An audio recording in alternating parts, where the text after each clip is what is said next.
I thought about actually creating an intro, Holly, like of song and dance. You should have, Holly really. and Friends, it's Holly and Friends, it's where the fun will never end, Ooh, I like this. right? That's good. Yeah. Okay, And so okay, you, I'm gonna put you on the spot. Can you do another one instead of rhyming friends ends, rhyme with Holly? no. Thanks for playing the Can You Rhyme This game, Shiraz. Oh, I amazing. love what just happened. I got put in my spot. Like, hey, you're the guest. I'm the host. Shut up. I Oh, run things here. I love it, Johnny. I if apologize. I will line up right behind you, bro. if I, you've ever listened to our podcast, which apparently you haven't, you would realize that there's no host, there's no nothing. It's just three friends hanging out.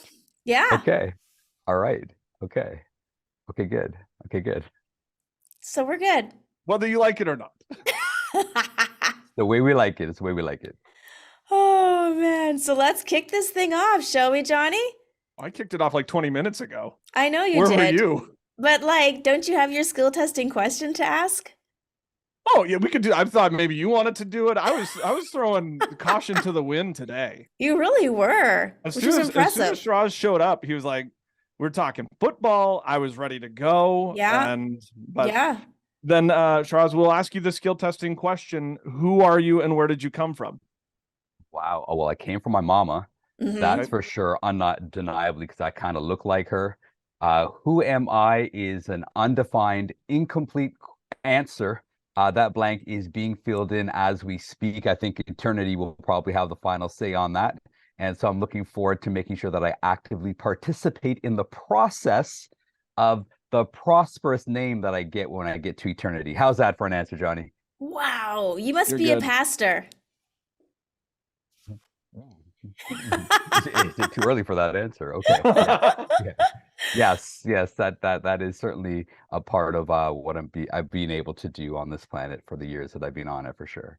Yeah. Well, I'm curious because I know you as a pastor, a radio host, Mm, a visionary when it comes to working with people in business and encouraging them to have faith-based businesses as a person. A business cannot be a Christian, but a person can be. mm. And I know you now as an author. So there's a lot of things, but I don't know the Shiraz that was, 2 feet high, wondering what does the future hold for me? So let's talk about you and your life. Let's do it. I won't go back too far. I'll go back to this moment. I was supposed to take over my uncle's ministry. So now my uncle was one of the first Desi. Now I'll define Desi for you. Desi is like Indian Pakistani community, and Mm. so when you merge them together, it's called Desi. And he was the first pastor in Canada to have a congregation. Wow. And so he was kind of a big deal and he had a, pretty reputable church and I was supposed to take over his church. They were sending me to a seminary in Winnipeg. Yes, the capital of the world, Winnipeg. I was supposed to go and this was in June and we were planning after it was like every other Sunday, we would go back to my uncle's house, who was the pastor of the church, and we would just talk about how service went and what we're going to be doing that upcoming summer. Well, Mm. Johnny, they had some grandeur plans, man. I mean, we were going to take over the world, starting with Malton. Why Malton? Because it has a huge population of people from Pakistan and India. And I just asked a simple question, Holly. My question was simply, okay, so how are we going to pay for this? Mm. You got huge plans. How are we gonna pay for it? Mm-hmm. And man, I had never been made to feel so small and low. Do you not have faith? God will provide. The whole time in my head, I'm like, yeah, but I don't fish. So he's not sending me down to the river to catch some fish, and there will be no gold coins in their mouths. I Mm. don't know how to do this. And Mm-hmm. 2 plus 2 no longer equaled Christianity. That Mm. was it. That was the moment where it's like, I got to figure this out because there's more, there's a practical side to Christianity. I jumped into the closest university or college that I could.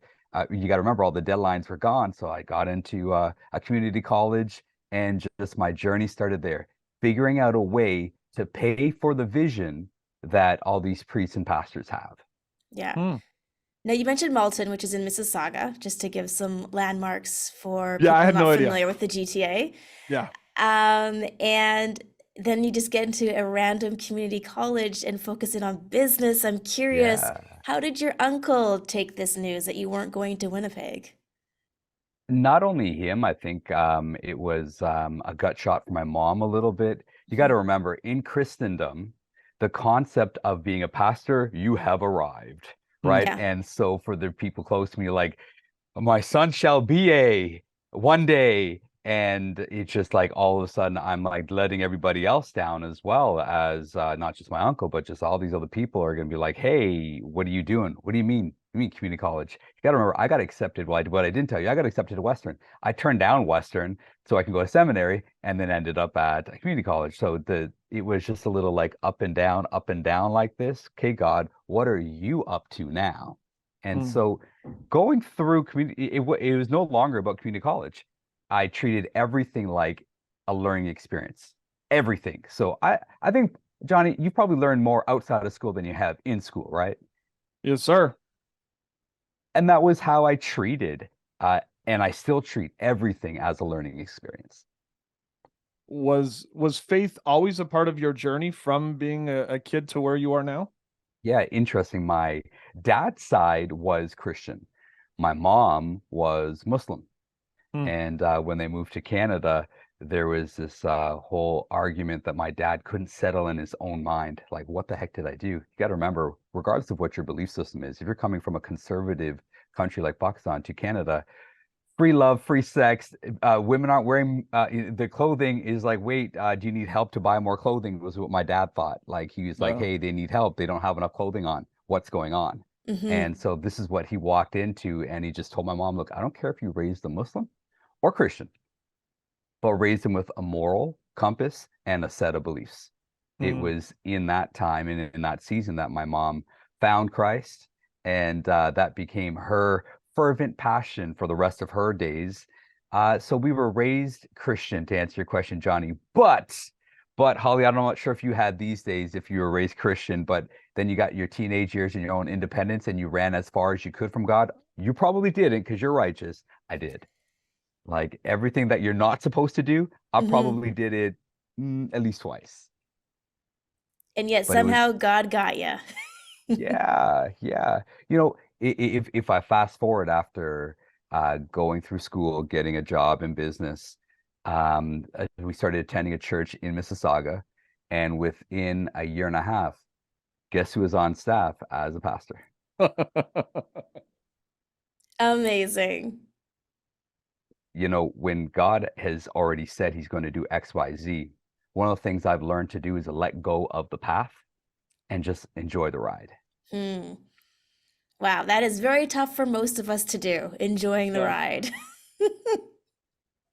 I mean, I didn't say I'm not white knuckling or scream to get off the roller coaster, right? But I think that's what I've been trying to do is, hey, instead of treating this like it's this beautiful train through the Rocky Mountains, oh, look at the views of Jasper and Banff.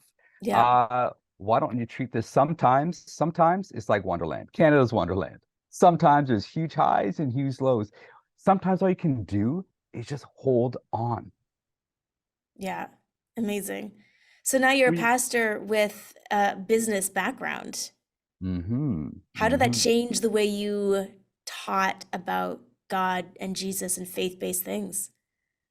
Again, it came down to this concept of, well, I'll rewind a little bit further. You guys have heard the movement, faith at work, right? And it's all about helping people evangelize and bring the goodness of God to their workplace. Hmm. Yeah. I've been so fortunate to be part of so many people's salvation moments in workplaces, but never once do I ever remember handing out a tract. hmm. There is this one scripture in Isaiah that has just stuck to me like glue, and it's simply, "Kings will come to the brightness of your dawn." How did I take that? Well, I married that with another scripture that says, "His gifts will make room for you." Okay. So what I decided to do was, I was in sales. I decided to be the best salesperson ever on the planet. Like, that was my mission. Like, I will be the world's greatest salesperson. And you know what happens, Johnny? Everybody wants to get a piece of you, right? Like, hey, and the question that I would commonly get asked was, what's your secret sauce? Like, Yeah. what is it? How do you do this? Holly, it'd be hilarious because I get one of two responses. My response is always, hey, how do you do it? Can you mentor me? Can you teach me? How do I get these types of results? Said, well, if you want to know the truth, they're like, yeah, okay. Hey, lean in a little bit. Are you sure you want the truth? Yeah. Yeah. How do you do it? God really likes me. One of two responses. And curiosity. Yeah. Uh, let's do coffee. Yeah. Or I'm outie. I'm out of here, and just go in the other direction. And I was okay with that polarizing effect that it would have on people. I mean, the Mhm. truth is, God is not one that's just going to be able to be a comfortable massage and a hug for everybody. Some people run from the very sight of light. It's like, the light, it's hurting my eyes Mhm. because I prefer living in the shadows. I don't want to see the reality of who I've become. So I'd rather stay in Mm. the shadows. And that's what I was effectively being with salt and light, not because I was preaching to my coworkers, just because I was doing the best job that I could. And that has become my mission, is to help accountants be the best accountant that you can be. So my concept of faith at work is be the best version of what God has called you to be according to the skill set that he's deposited within your DNA. And if you can do that, man, you can be more impactful than any pastor behind a pulpit. And I'm not knocking pastors behind the pulpit, but think about this for a second. Johnny, if you want to bring somebody to Christ, generally, you have to invite them to make an effort to wake up early on a Sunday to come to church with you. Yeah. But it's a lot easier to just say, hey, we're already together in the same office. Well, I'm just going to come. Hey, is it cool? I'm just going to pop by your desk. Is that cool? The effort now is like minimal for the other person. And so you can turn your desk into a pulpit just by being the greatest at what God called you to be. You were doing sales. What were you selling? Yeah, so a bunch of things. I can tell you that I started selling chocolate covered almonds door to door, and I loved it because I made more money than all the other kids, and I ate a lot of chocolate, and I was more jiggly than all the other kids too, for sure. Yeah. Jiggly in the middle, jiggly in the middle. I learned that word earlier. I don't know where I heard that word earlier, but it's like reverberating in my head. I don't know. I heard it earlier. Uh, and then I got into telco, so selling voice and data services. So I was at one point I was the national sales manager for a company. Then we sold, internet and voice services for companies. It was always B2B, business to business, not Yeah. to consumer. So it's a different dynamic than simply selling to end users and consumers. Because there's this sometimes this thing behind, oh, you're a salesperson. How are you're shaking my hand, but you also have your hand in my back pocket stealing my wallet.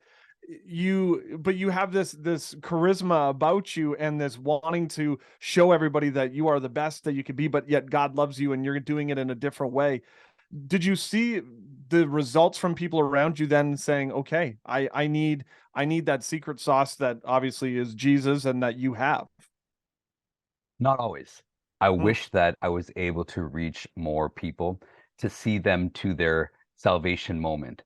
And that's where maturity had to kick in for me, Holly, was simply understanding that perhaps this person in this season was me sowing seed. Perhaps it was me watering. I mean, we all love those moments where you can take them and have that salvation prayer, right, Johnny? Like, wouldn't that just be amazing and beautiful? We can have that moment. But to recognize I mean, there are people that I would spend maybe a couple weeks with, and like they're in the kingdom for eternity. And then there's ones that years, and I'm still journeying with them, even though we don't work together. We just stay connected because we became close friends, and they're Yeah. still not in the kingdom yet. So yeah, it's been hard accepting his timing of when and what comes to fruition. Shiraz, at what point did you determine that you were going to be in pastoral care moving forward and shifting out of sales, or is still sales a big part of your life? Yeah, so I there's this whole concept of king priest. We are a royal priesthood unto God. And if you think about the royal side, what are we thinking about? We're thinking about kings. Now, the concept of kings has changed. The concept of kings before, well, what it is now, it's the marketplace. Because if you can Mm. rule the marketplace, you generate greater influence than those who are in political power. If anyone would like to challenge that, just go ask Bill Gates what he's able to do globally. Whereas if you're the president of one country, how do you really impact globally unless you're invading the country? We won't talk about what's happening in Europe, but that's how you would do it. But Hmm. when you're a financial giant, for example, like a Bill Gates, and again, I'm not going into any virus theories. That's not what I'm talking about. I'm talking about anyone that does fantastic work generates influence. Mm. Isn't this what this generation is all about? Hey, I'm an influencer. I'm an influencer. But what Yeah. if you have influence with kings? And that's where I think that it's a little bit of a game changer when you can pursue the heights of what it is in business, because people will listen to you. My experience is people will listen to me more because I performed in business versus my pastoral collar on. Mm. So if that's what it takes, man, I'll happily park my collar. What am I trying to prove to somebody, that I'm righteous by putting my collar on? No thanks, man. I'd rather just have a conversation with you. Is there, because I mean, we talk about, and you're one of those people that like the Swiss Army knife of, because you do so much, whether it, podcasting or speaking or preaching or writing. Is there one that you feel like is the perfect pocket for you? You ever seen those tests, those personality tests, Myers-Briggs or the four colors? Yeah. Have you ever? Yeah. Well, they always intersect. There's always a vertical line and a horizontal line, right? And most people are strong in one of the quadrants. Yeah. Donnie, I'm always like, no matter what test I've done, I'm always like Yeah. right dab in the middle, right? Like I can swing whatever way you need to swing, Yeah. depending on what it calls for. So Mm. this is what I did, realizing that my makeup is that way. I can get myself in trouble because I can fake the funk with the best of them. Like I will carry a conversation like I'm an expert in football. I don't know, like Detroit Lions, and because I remember like one name, like I don't know, Barry Sanders, I'll pretend like I actually know what I'm talking about when it comes Yeah. to like Detroit Lions. Like your hat, for example, right? Like I'll know two things and I'll have a whole conversation with you just because I can do that. Yeah.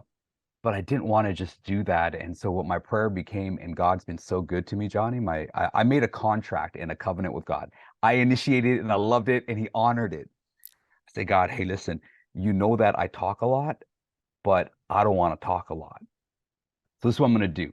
I'm just going to go into places. I'm going to open my mouth and you got to fill me with the words that you need to be said, or else I'm just going to be like that gong and that cymbal making noise for no reason. And so the way that I've been able to manage being able to be in any room and carry conversations with, regardless of who it is, because I just treat people like they're actual people, not by their title, Yeah. is simply making that covenant with God. Say, hey, I'm going to open my mouth right now. I'm going to start talking. You got to feel it. Is that cool? Is that cool? And I got to tell you, man, he's so faithful. So faithful. You have a lot of energy, which is a good Hmm. thing. You're Hmm. definitely an extrovert. What do you do to recharge, though? You can't always be on, you can't always be pouring into other people. It's unfortunate that my recharging moments happen when I'm around my family. How's it And so, unfortunate? It's your family. because I've always wanted to have energy for them too. Yeah. And you Fair. you, you kind of do your day, right? And then your day bleeds into evening because you're about the Father's business, and it's not like you're on the clock. It's not like, well, it's after 5:30. You cannot Hmm. have any moral or spiritual dilemmas and call me after 5:30. Yeah. You're not allowed because I punched out. You don't punch out. When you sign up for this type of work, you don't punch out. Yeah. And Yeah. and so when I do have those moments where like, hey, I'm gonna turn my phone off just for a little bit, I just want to like right? And just like do nothing. But like I'm looking over and like my wife is there and like, okay, well, I can't do that. So Yeah. what I've learned to do is block off those moments. And hmm, I'm struggling to answer this question because I'm struggling to do that in real life. If I'm Mhm. being honest, I'm not good at it. If I'm being honest, I earn these bags under my eyes because I don't do a good enough job in resting and taking care of myself and recharging my batteries. I'm still a work in progress. I'm still learning. And once you guys figure it out, please let me know. And the joke is you reference a book that I will be coming out May 3rd and part of one of the books is I was preaching, or one of the chapters, I'm literally writing to myself, Shiraz, you better start taking the Sabbath seriously. You better start sleeping better. You better start doing, and I list out, I think, like 8 things in one of the chapters, but I wrote it for me that I'm just sharing it with everybody else because I know that it's good. but I haven't been good enough to actually do it. So if I'm being honest, I'm still learning. Yeah. I feel that. In that boat too, absolutely. I was trying to get some notes. I'll have to read the chapter. Well, speaking of the book, it is called Well Done, A Passionate Pursuit of Purpose. And let's talk about it. It's coming out May 3rd, so it's probably already out at this point. So the book is out. So why write the book? True story. I was sitting in church in a back pew, and just looking to the left and the right.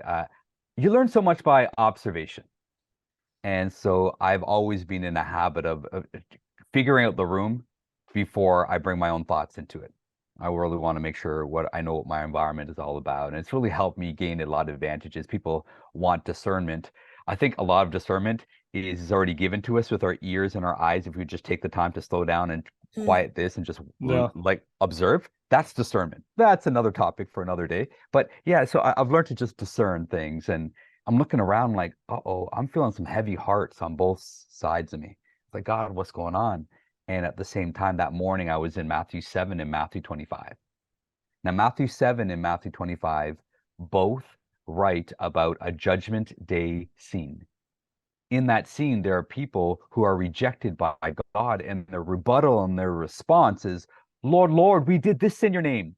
Lord, Lord, we did that in your name. One of them, Johnny, has enough nerve to say, Lord, I cast out demons in your name. Do you know who I am? Like, if you think about it, if you cast out demons, you're probably like a super Christian. You're probably like, you got it going on. And not only that, you got a little bit of following because everyone wants to pray with you and they want you to pray with them because you get that type of attention. And I'm thinking through that, just meditating on that. Yes, I was listening to the pastor. I wasn't. I was in my own thoughts, if I'm being honest. I was in my own thoughts. I was in my own head. And it was simply God saying to me, hey, look, what looks good in church might not look good in eternity. And then I look into my left and my right again. And this was the impetus of this book.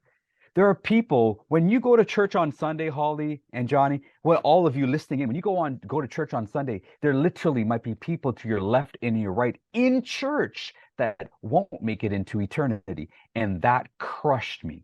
That was such a sobering moment for me to realize, like, hey, look, I know that we're called to reach the lost, but what about those who are in the church who have probably lost their momentum and their drive to become everything that God has called them to be, and they're simply settling for a form of godliness, but they're denying the power that God really wants to operate in and through their lives.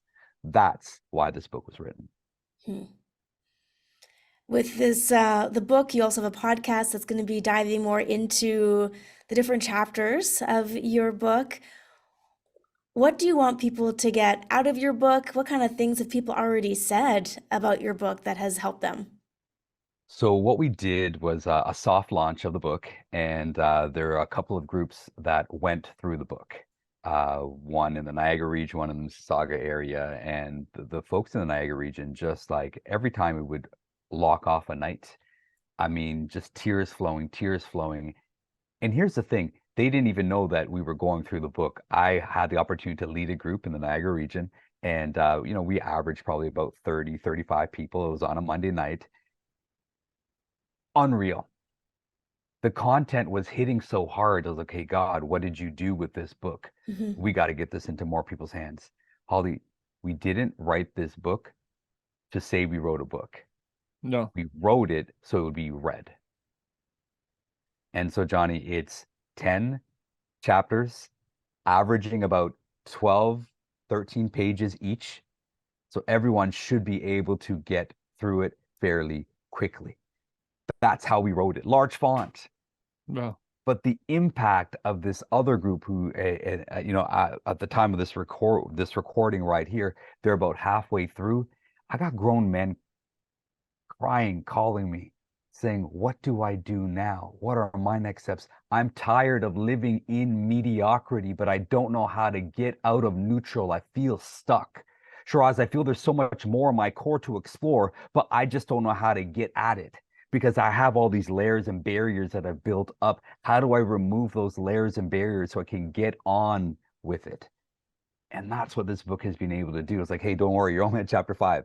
If you get on to chapter 6, 7, 8, there's more cues and clues about how to tap into the greatness of the DNA that God has deposited within each and every one of us. One of the things you had mentioned it earlier about knowing your skills, and we talk about the passionate pursuit of purpose. I think a lot of times I hear in church is that we want you to volunteer and we want you to use, your skills and abilities that God has given you. What happens if you feel like there's no skills and abilities that God has given you? I love it. And it's such a common question I get at, and John, I get asked that a lot. So thank you for bringing that up, because it tends to be a widely held experience. Two thoughts for everyone listening today. There's two thoughts.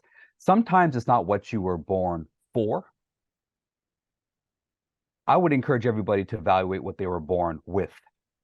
Because if you can figure out what you were born with, I assure you will act like a heat-seeking missile to land on what you were born for. I'll give you an example.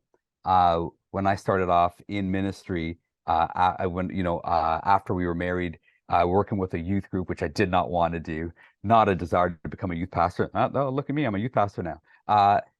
All I had was my car. So all I did was drop kids off. This is before I was youth. I was just a youth leader at this one church in Mississauga. All I did was pick them up and bring them, and then drop them off at the end of the night. That's all I did, because that's all I had.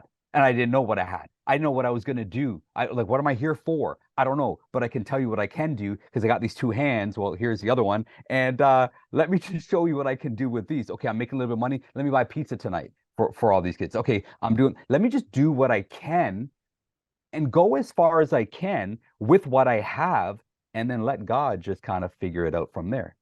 And so that's how I kind of share with people. It's like, just get in motion.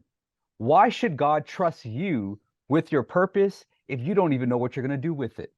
No. The very concept of purpose can be wrapped up in, hey, if you're faithful with the little, now God will entrust you with much. Okay, great. Now, here's something interesting. Can we do that with our purpose? It's not about what you don't know. Why don't you start with what you know? Because I assure you, everybody knows at least this much. And if you can move with at least this much, you will land in the places and spaces that you feel are stirring within you. But just start doing something. Just show up. Who knows? You might have to hold the door for somebody. Oh no, you're a door person. How about, oh yes, I get to be a door person in God's house. But someone will see the faithfulness with which you open that door, and then you get to open another door, and then a door will open for you. So my answer to everyone is like, what are you waiting for, bro? Hey, just do with what you have and watch your purpose unfold for you. No, it's the similarities. Like Holly and I always say, it's your get tos and got tos. You get to do this, you don't got to do this. So it's you get to hold open the door for somebody who's coming to church today. You don't got to do it. Mm-hmm. Love it. How do you impregnate somebody with that mindset? And I think a lot of what we wrote in this book has a lot to do with shifting that mindset from and I love the way you say it a lot better than I do, Johnny. You get to versus got to, or got to versus. Yeah, you get to do it. You don't got to do it. It's right? An opportunity. Yeah. And now how do you shift that mindset from here to there? I think when you begin to value today, I think part of the concept and what I'm hoping to take away for everybody is this whole thought of a judgment day. By the way, this is not an end times apocalyptic book. It is not at all. This is literally about valuing today as much as you would value that fateful judgment day. And if you can do that, if you can value the time, energy, and resources that you have today, chances are, if you stack them on a daily, maybe weekly basis, it all adds up. A lot of people ask you questions, and I know that you ask a lot of questions. How about asking questions of God? It's the Why Me Project podcast. And so have you ever asked God, why me, whether it was in the hills or the valleys of life? Never forget this moment. I've had lots of those moments. You talk about hills and valleys. The plateaus for me were probably the hardest. Yeah. where I'm not in a ditch, I'm not on the mountaintop, but I feel no movement. Yeah, the waiting, the desert seasons. It's like, did I like I'm halfway? Do I turn around? Do I continue forward? What do I do here? I'm stuck.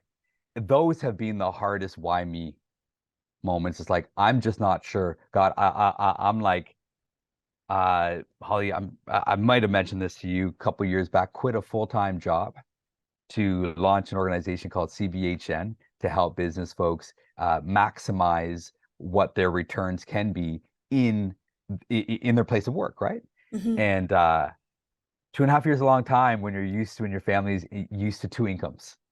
Hmm. Thank God I married the best woman on the planet for me, who's able to wrap her entire self around what I'm all about, because she knows intrinsically she is all about what I'm about, and I'm all about what she's all about. So it's kind of like one fluent motion. And when you do that, like, what did I just do? Hmm. I'm making good money. I'll just leave it at that. I'm making really good money. People look at me like, you're wrong.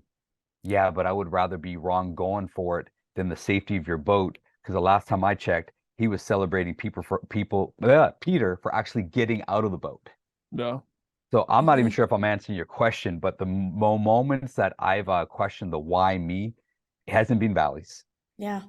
Valleys to me are it's that low hanging fruit, man. It's like, oh God, why me? I've never really been a person who feels sorry for myself. Like life is, we've all had our share of drama and trauma. I've been through my share. Everybody has. I'm not crying nobody a river, and I don't let anybody cry a river around me either, because we all have had issues. Congratulations.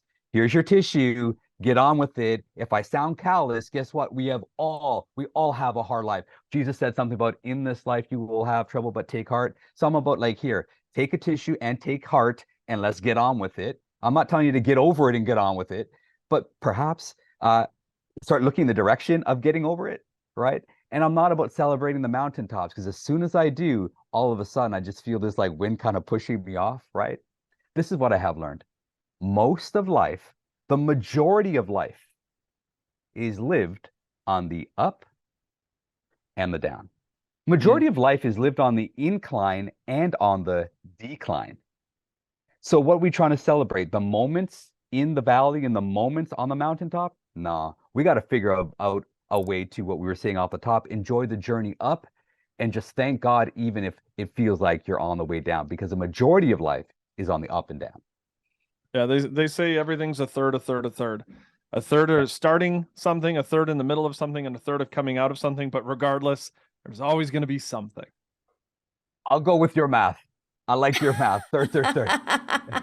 Yeah, I said business, but not finance. I didn't get into finance, so I got to trust your math on this one for sure.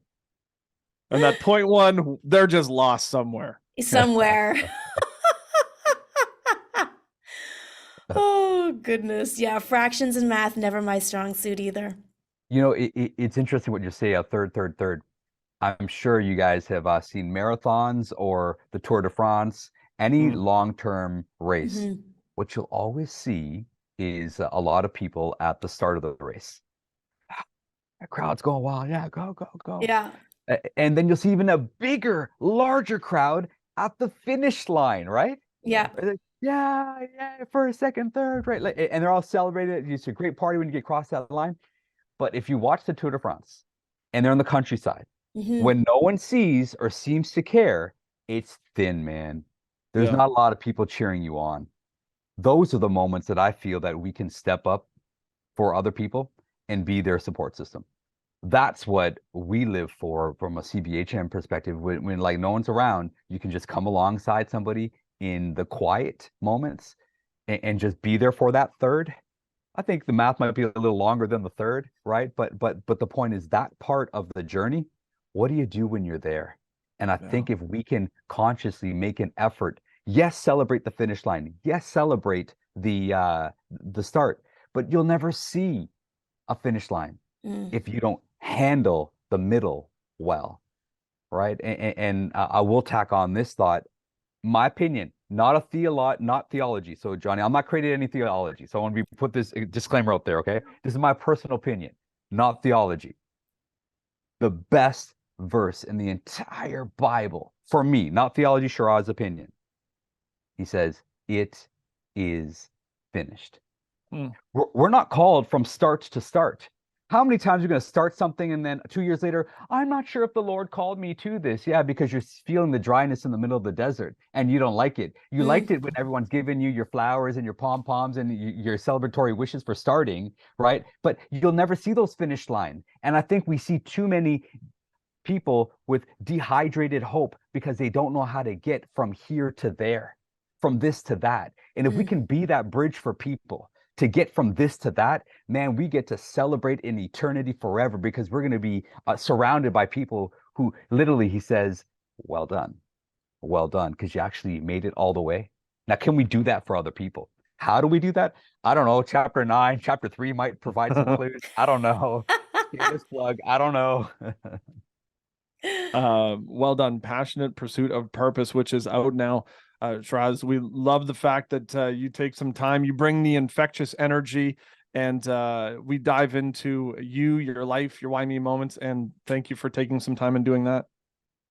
Appreciate both of you. Hey, folks, here's another, not even shameless plug, but a plug. When you listen in to a podcast like this and they have over 200 episodes, folks, you don't make it this far in what you're doing if God is not honoring this. So congrats to all of you who continue to support the Why Me Project, because it's people like you that continue to support ministries like this to get the word out there. So continue to tell everybody about the Why Me Project. Aw, thank you. Wow, Holly did find we got our first $5 guy. Yeah. Now you got to send him the $5. Okay, I think we're hanging out this weekend, so I'll just give it to you. Okay, but it has to be a bill. Like I don't take Bitcoin. Okay, So okay. Like a real bill. Yeah. All right. I'll convert my Bitcoin into $5 for you. Okay. Shiraz, this has been awesome, my friend. Thank you. Appreciate you guys. Hey, thank you guys. Well, if you enjoyed what you heard today, like, subscribe, and check out more of our YouTube videos. Don't forget to follow us on all the socials: Facebook, Instagram, Twitter, and faithstrongtoday.com.